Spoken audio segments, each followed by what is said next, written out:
Dear students, आज हम chapter number 8 का एग्जाम्पल नंबर 3 सॉल्व करेंगे। ओके, ट्रिग्नोमेट्री में हम एग्जाम्पल नंबर 3 सॉल्व करेंगे।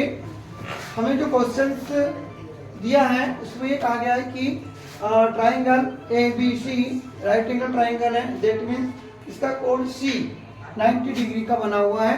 हमें जो ज्ञात करना है cos square theta plus sin square theta equal cos square theta plus sin square theta की वैल्यू ज्ञात करनी है।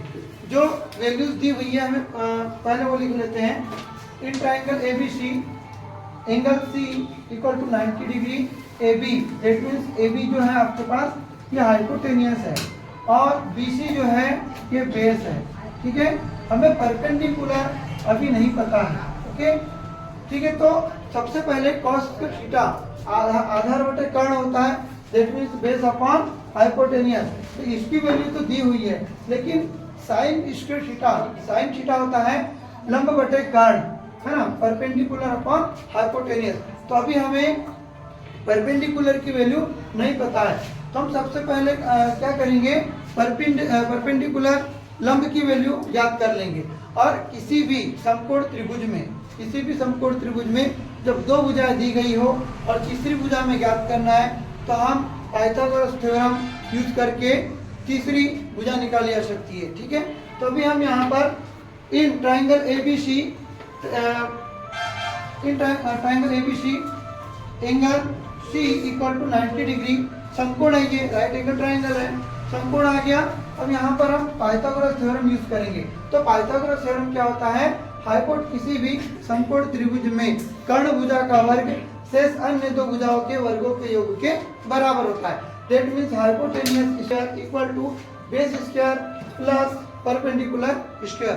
आप इसे पहले से बाद में भी लिख सकते हैं। ओके, हाइपोटेनियस की वैल्यू यहाँ पर पुट किया 29 स्क्वायर, बेस की वैल्यू पुट किया 21 स्क्वायर प्लस परपेंडिकुलर स्क्वायर। हमें ये नहीं पता, हम इसको वैसे ही रख देंगे। आप देखिए 29 का स्क्वायर 841, 21 का स्क्वायर हुआ 441। हमने ट्रांसफॉर्मेशन किया, ये प्लस से इधर निगेटिव हो गई, माइनस में आ गई, इक्वल टू पी स्क्वायर। इसमें से आपने इसको रिड्यूस किया, 841 से 844 को घटा दिया, कितना हुआ 400, जो कि 420 का स्क्वायर है। मालूम है आपको, यहाँ से स्क्वायर हटाएंगे इसके ऊपर स्क्वायर रूट आ जाएगा।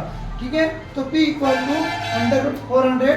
तो P की वैल्यू, P मतलब परपेंडिकुलर लंब की वैल्यू कितनी आ गई आपके पास 20 आ गई।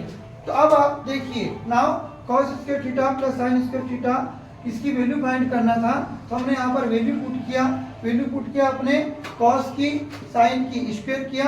अब देखिए इन दोनों नंबर का डिनोमिनेटर सेम है। ठीक है, एलसीएम 841 ही होगा और डायरेक्ट ऊपर की संख्याओं को जोड़ दीजिए। तो 841 से डिवाइड हुआ, आंसर आपका 1 आ गया। आपने देखा होगा जो ट्रिग्नोमेट्री में जो हमने तीन बेसिक आइडेंटिटी पढ़ा उसमें से एक ये है। तो इसकी वैल्यू कितनी होती थी 1, cos square theta plus sin square theta equal to 1। तो आपका आंसर भी देखो 1 ही आया। ठीक है।